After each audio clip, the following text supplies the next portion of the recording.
아침에 우리 서문 장로교회 성도님들과 함께 같이 예배드리게 된 것이 얼마나 기쁘고 참 감격스러운지 모르겠습니다. 정말 감사드립니다. 담임 목사로 불러주셔서 감사드리고 또 기다려주셔서 감사드립니다. 특별히 오늘 김세명 목사님 오셨는지 모르겠는데 계시네요. 지난 2달 가까이 이렇게 매일 새벽 기도회 또 수요일 주일 강단을 지켜주신 거 정말 감사를 드립니다. 그리고 오늘 제가 이렇게 공식적으로 설교하는 첫날이라고 또 방문해 주신 우리 손님들이 좀 계시네요. 베델교회에서 오신 분들 감사드리고 또 저 멀리 우간다에서 이렇게 안식년을 맞아서 계신 중에 참석해 주신 우리 이순영 선교사님께도 감사를 드립니다. 그런데 저는 무엇보다도 그 누구보다도 먼저 하나님께 이 시간 모든 감사와 찬양과 영광을 올려드리고 싶습니다. 작년 말부터 1년에 청빙 절차가 진행되었고 또 공동의회에서 우리 성도님들의 투표도 있었습니다만, 그러나 궁극적으로 저를 서문장로교회 담임 목사로 세워주신 분은 우리 하나님이신 줄로 믿기 때문입니다. 하나님께서 주님의 몸된 교회, 예수님께서 피값으로 사신 우리 서문장로교회 잘 섬기라고, 말씀과 기도로 잘 섬기라고, 또 하나님의 백성들을 사랑과 겸손으로 잘 섬기라고 저에게 이렇게 막중한 책임을 맡겨주셔서 이 자리에 저를 불러주신 줄로 믿습니다. 영광스러운 이 직분을 저의 보잘것없는 힘과 능력으로는 도저히 잘 감당할 수 없음을 너무나 잘 압니다. 저의 제한된 경험이나 지식으로도 감당할 수 없음을 잘 압니다. 무엇보다도 하나님의 은혜와 도우심이 반드시 있어야 합니다. 하나님께서 함께 하시지 않으면 집을 짓는 자의 수고도, 또 성을 지키는 파수꾼의 깨어 있음도, 그리고 새벽 이른 시간부터 밤 늦은 시간까지 참 부지런히 열심히 일하는 것도 다 헛되고 헛될 뿐인 것을 우리가 너무나 잘 알고 있습니다. 아울러서 우리 성도님들의 기도가 꼭 필요합니다. 맡겨진 사명 잘 감당할 수 있도록, 지치지 않고 잘 달려갈 수 있도록 우리 성도님들 저를 위해서 정말 기도해 주셔야 합니다. 이 따끈따끈한 허니문 기간이 지나고 나면은 이제 슬슬 저의 인간적인 부족함과 허물들, 연약함들이 이렇게 눈에 보이고 이제 더 잘 이렇게 드러나게 될 텐데요. 그때 실망하지 마시고 원망하지 마시고 참 목사님을 위해서 더 기도하라는 하나님의 뜻인가 보다 라고 그렇게 생각하시면서 더 많이 기도해 주셔야 합니다. 그래야 제가 하나님께서 공급하시는 힘으로 또 기쁨으로 우리 서문장로교회를, 또 우리 성도님들을 잘 섬길 수 있을 줄로 믿습니다. 자, 저는 그동안 6년 넘게 부목사로 섬겼던 베델교회를 지난 1월 마지막 주일로 사임을 하고 우리 서문장로교회 당회와 또 성도님들의 배려 가운데 한국에 한 열흘 정도 이렇게 다녀왔습니다.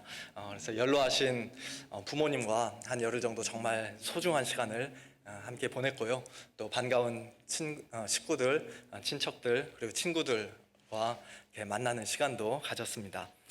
담임 목사 부재 중인 교회 사정을 생각하면 2월 첫 주일부터라도 당장 사역을 시작해야 마땅했지만, 그러나 목회 사역이 그냥 있는 힘껏 짧은 시간 달리는 단거리, 100m 단거리가 아니라 정말 오래 달려야 하는 장거리, 마라톤과 같은 것이기 때문에 저에게도 약간의 쉼이 필요했고, 또 그것을 이해해 주셔서 정말 감사를 드립니다. 한국에 잠시 있는 동안에요, 이렇게 제가 2020년도 올 한 해 우리 서문 장로교회가 한마음 한뜻으로 같이 붙들고 나아가야 될 표어를 기도하는 가운데 이렇게 생각해 봤습니다. 어떤 표어를 가지고 우리가 함께 나가면 좋을까 이렇게 생각하다가 오늘 제목인 예수를 바라보자, 오늘 본문 말씀인 히브리서 12장 말씀으로 이렇게 정했습니다.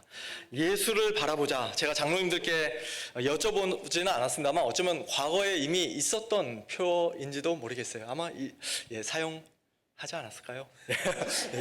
있었어도 상관없습니다. 우리가 예수님을 바라보는 것은 우리 평생에 걸쳐서 계속해야 하는 너무나도 중요한 일이기 때문이죠. 그러나 올해 2020년에 더군다나 이 미국 땅에서 예수를 바라보자라는 표현은 좀 더 특별한 의미로 우리에게 와닿는 것 같습니다. 왜냐하면 2020, 즉 2020는 우리의 시력을 나타내는 표현이기 때문이죠. 우리 한국에서는 눈 좋은 사람을 2.0, 2.0이다 이렇게 하지만 미국에서는 다 아시다시피 20/20 비전이다 이렇게 표현을 하죠. 그래서 우리가 좋은 눈을 가지고 예수님 바라보자, 예수님 바라보자라는 그런 취지로 주제를 그렇게 정했습니다. 제가 이번에 한국에 간 김에 안경을 하나 새로 맞춰가지고 왔습니다. 지난 1월 그 둘째 주에 설교할 때하고 좀 다른 안경을 꼈는데 눈치채신 분은 아마 없을 것 같아요.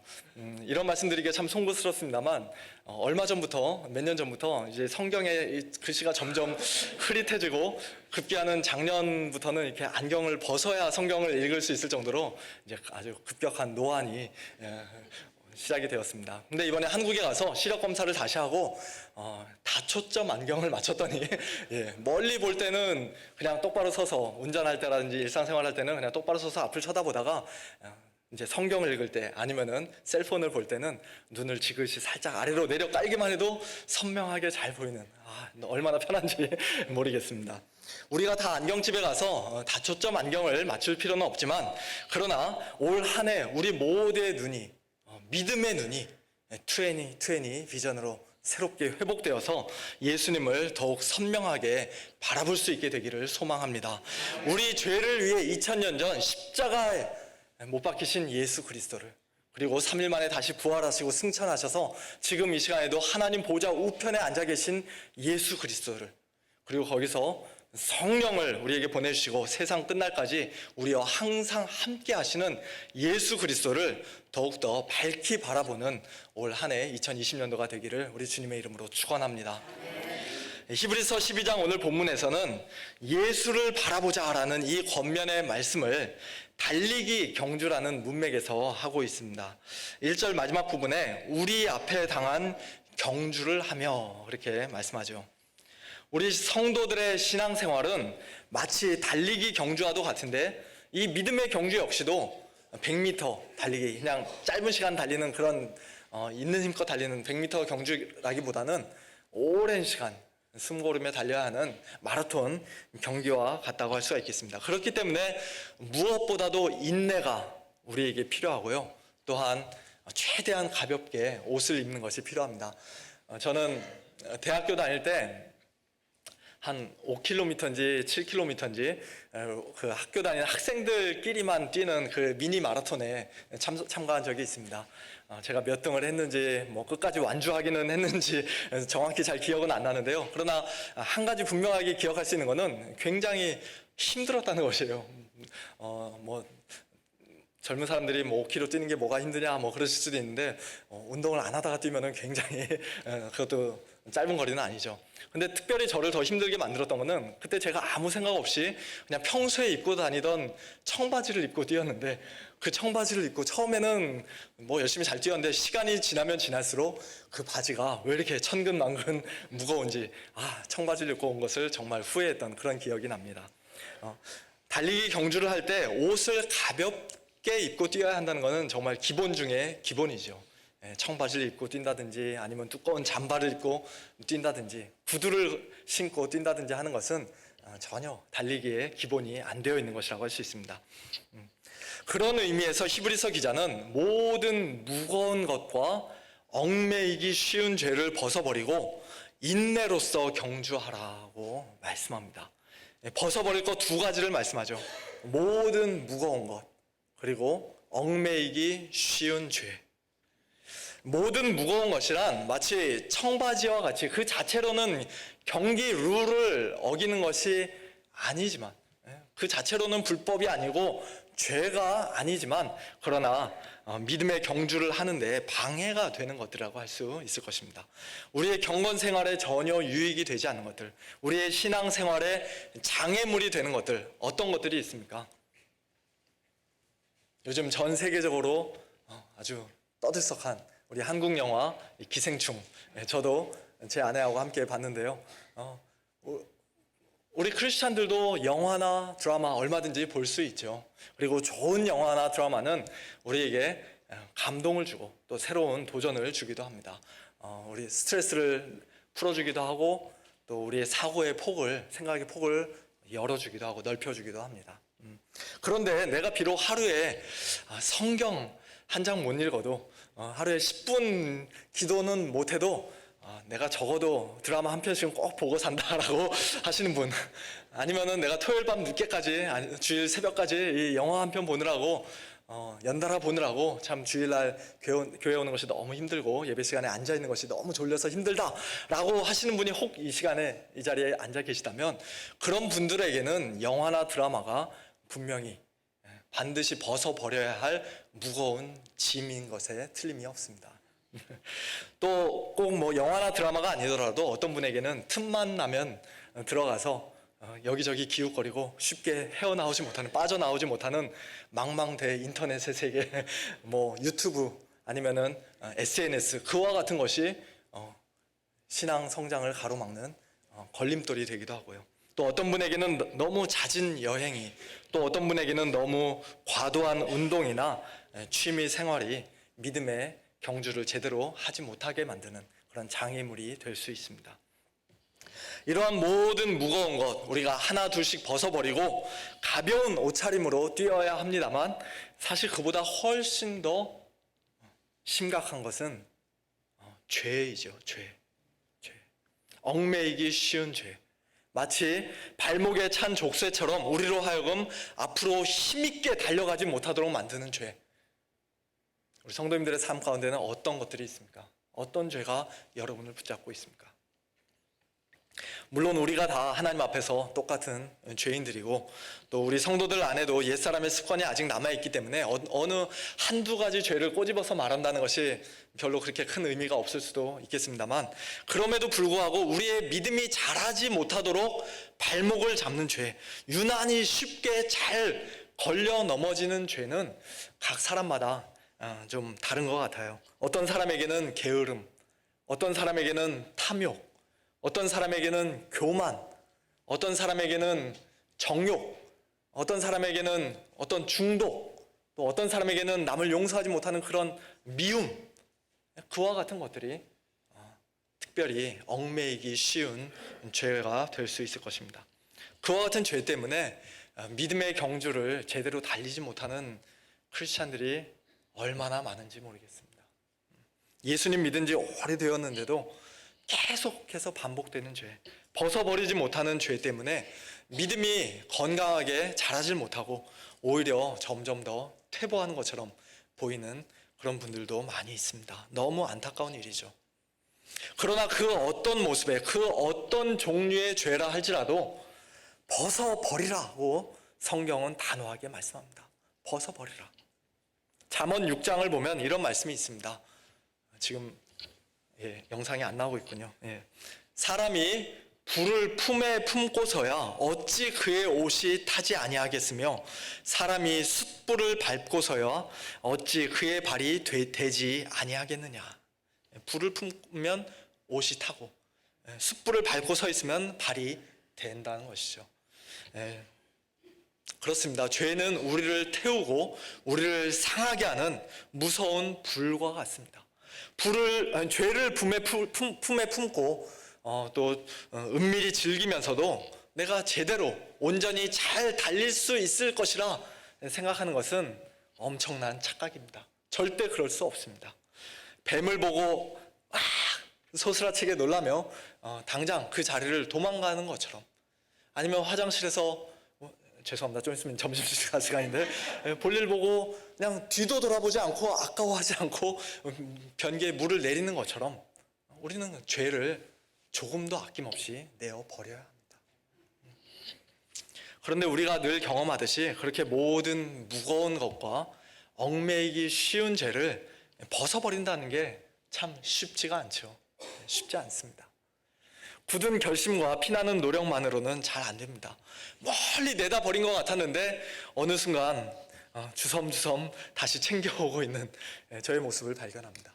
하나님 앞에서 진심으로 회개했는데 또다시 별것 아닌 것에 걸려 넘어지는 우리의 모습을 발견합니다.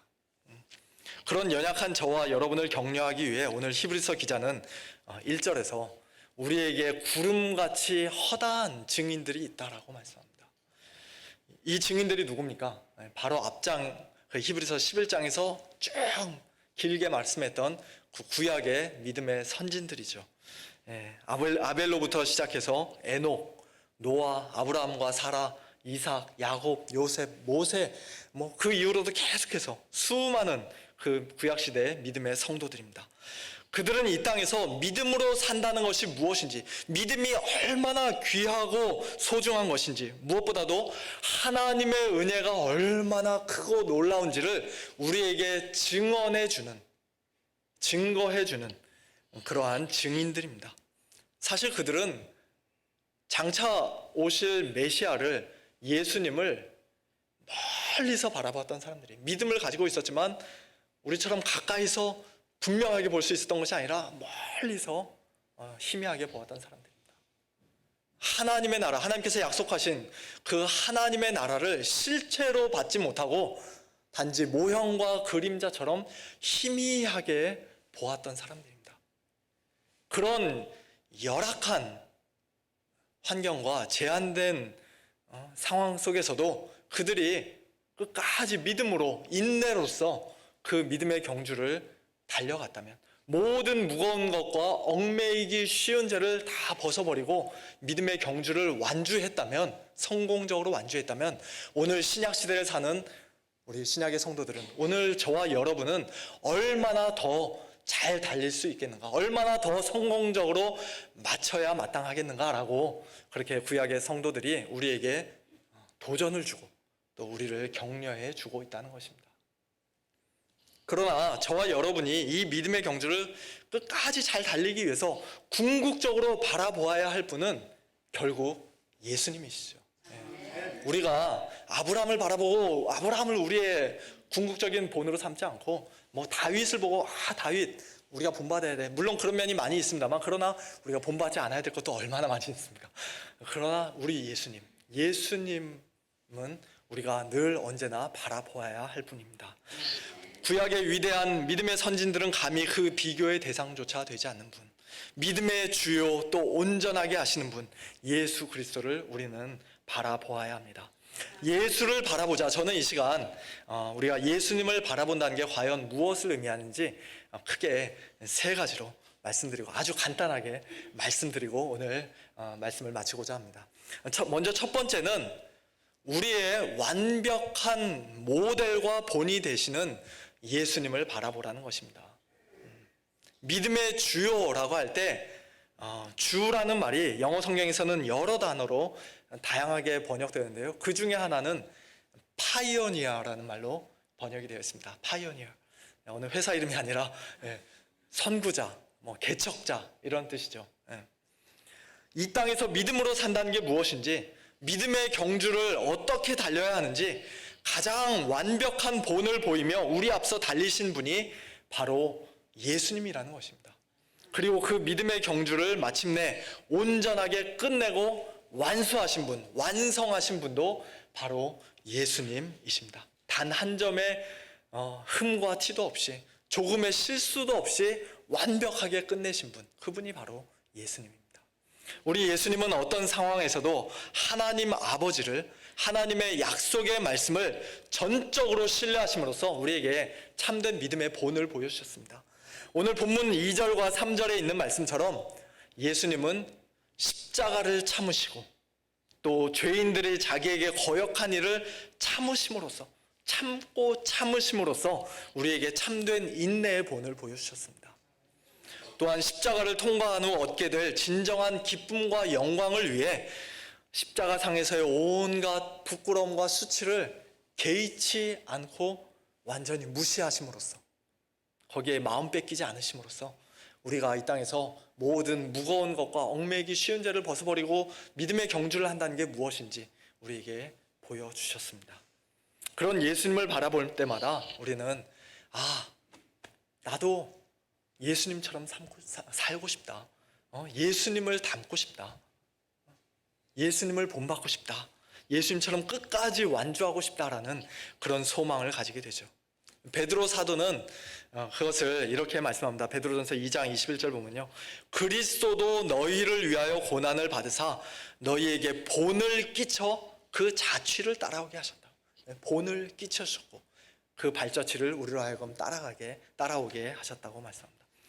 그러나 예수님이 단순히 우리에게 가장 좋은 모델과 본으로만 그냥 끝났다면 사실 우리는 절망할 수밖에 없습니다. 왜냐하면 우리는 죽었다 깨어나도 결코 예수님처럼 완벽할 수가 없기 때문이죠. 예수님은 죄가 하나도 없으신 분이지만 우리는 날 때부터 죄인들로서 이 땅에 태어나기 때문입니다.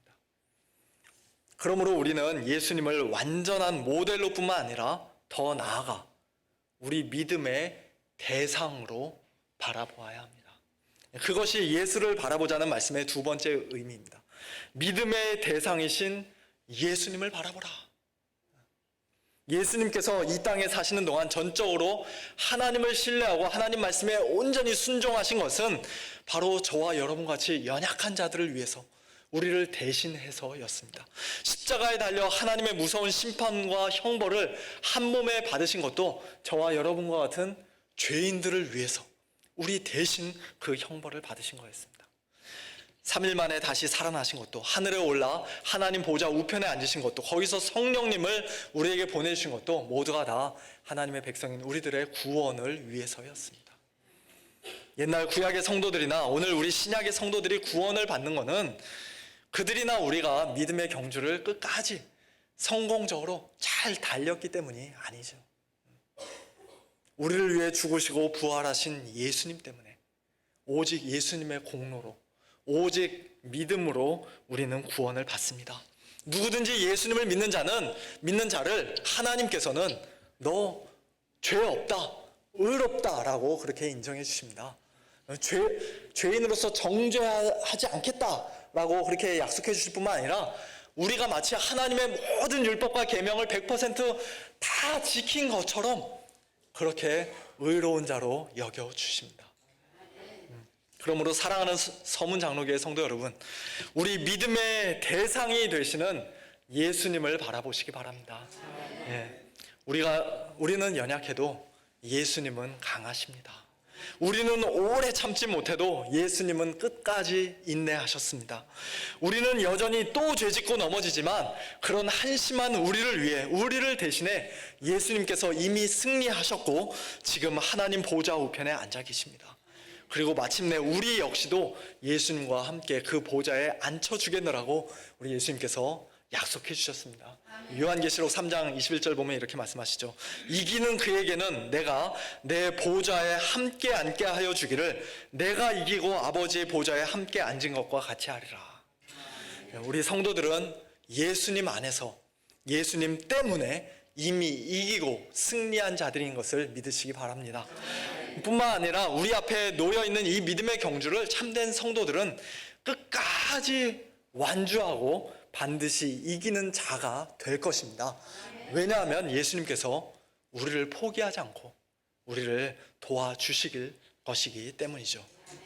그러므로 마지막 세 번째로 우리는 우리 믿음의 연약함을 도우시는, 우리의 연약함을 도우시는 예수님을 바라봐야 합니다.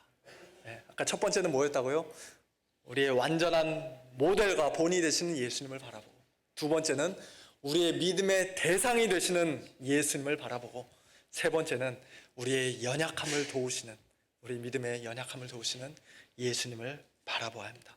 믿음의 주요 온전하게 하시는 이라는 이 말씀을 대부분의 영어 성경은 이렇게 번역했습니다. 주라는 말을 아까는 파이오니어라고 번역한 말씀도 있지만 어떤 성경들은 파운더라고 번역을 했고요. 또 어떤 성경은 author라는 말로 번역을 했습니다. 그리고 온전하게 하시는 분, 온전하게 한다는 것을 perfecter 아니면 finisher, 그런 말로 그렇게 번역을 했습니다. 쉬운 성경은 우리 믿음의 시작이며 또 믿음을 완전하게 하신 분이라고 번역을 했습니다. 우리 믿음의 시작과 끝이 예수님께 달려있다는 것이죠. 그렇습니다. 예수님은 우리 믿음의 알파와 오메가이십니다.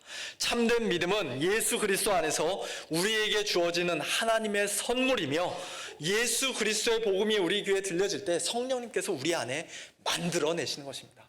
우리가 믿음을 만들어낼 수 없어요. 우리가 이 믿음을 끝까지 유지할 수도 없습니다. 만들어내시는 분도 하나님, 예수 그리스도, 끝까지 유지할 수 있도록 우리를 도우시는 분, 우리 믿음의 경주를 끝까지 달려 완주할 수 있도록 매일 매순간 우리를 붙드시고 도우시고 힘주시는 분도 예수님이십니다. 그러므로 사랑하는 성도 여러분, 믿음이 연약해질 때마다 예수님을 바라보시기 바랍니다. 중간에 포기하고 싶을 때마다 성도로서 이 땅에 사는 게, 크리스찬으로 산다는 게 너무 힘들다. 회사에서 정말 너무 내가 이런 수모를 겪어가면서까지 크리스찬으로 살아야 하는가, 그런 생각이 들 때마다 또다시 예수님을 바라보시기 바랍니다. 죄의 유혹을 받을 때마다, 아니 이미 죄를 짓고 너무 부끄러워 고개조차 들 수 없을 때에도 다시 믿음의 눈으로 예수님 바라보시기 바랍니다. 도저히 참을 수 없는 말도 안 되는 상황 가운데 처하고, 말도 안 되는 억울한 누명을 쓰고, 또 도저히 사랑할 수 없는 사람, 용서할 수 없는 사람 때문에 너무 힘들고 고통스러운 그런 시간이 온다 할지라도 그때에도 예수님 바라보시기 바랍니다. 우리 예수님께서 반드시 도와주실 것입니다. 예수님께서 우리에게 믿음을 더해 주실 것입니다. 예수님께서 인내를 주실 것입니다. 죄와 싸울 수 있는 힘을 주시고, 죄를 미워하며 혐오하는 그런 마음을 주십니다. 또다시 회개할 수 있도록 용기를 주시고, 또 살같이 부드러운 마음을 우리에게 부어주실 것입니다. 원수까지라도 용서하고 사랑할 수 있는 마음, 그리스도 예수의 마음을 우리 안에 풍성히 부어주실 것입니다. 하나님 보좌 우편에서 예수님은 지금 바로 그 일을 하고 계세요. 연약한 우리를 돕는, 우리를 위해서 기도하는 그 일을 하고 계십니다. 로마서 8장 34절 보면요, 누가 정죄하리요? 누구냐면, 이 누가는 누구냐면요, 하나님께서 택하시고 의롭다 하신 우리 성도들, 그 성도들을 누가 정죄하리요? 죽으실 뿐 아니라 다시 살아나신 이는 그리스도 예수시니 그는 하나님 우편에 계신 자요 우리를 위하여 간구하시는 자시니라 말씀합니다. 일찍이 이 땅에 계실 때 베드로를 위해서, 베드로의 믿음이 떨어지지 않기 위해서 내가 너를 위해 기도한다고 말씀하셨던 예수님께서 지금 이 시간 하나님 보좌 우편에서 저와 여러분을 위해, 우리의 믿음이 떨어지지 않기를 위해, 이 믿음의 경주에서 포기하지 않고 탈락되지 않도록 우리를 위해 기도하고 계신 것을 믿으시기 바랍니다. 예수를 바라보자, 세 가지 의미를 말씀드렸습니다. 우리의 완전한 모델과 본이 되신 예수님, 우리 믿음의 대상이 되신 우리의 주와 구주가 되시는 예수님, 그리고 우리의 믿음의 연약함을 도우시는, 우리 믿음의 시작이요 끝이 되시는 예수님, 이처럼 너무나 존귀하고 아름다우신 예수님을 2020년도 올 한 해 2020 비전을 가지고 더욱더 분명하게, 더욱더 선명하게 매일 매순간 바라보면서 우리 앞에 놓여있는 이 믿음의 경주를 힘차게 함께 달려나가는 우리 복된 서문 장로교회와 우리 모든 성도님들 다 되시기를 주님의 이름으로 축원합니다. 함께 기도하겠습니다.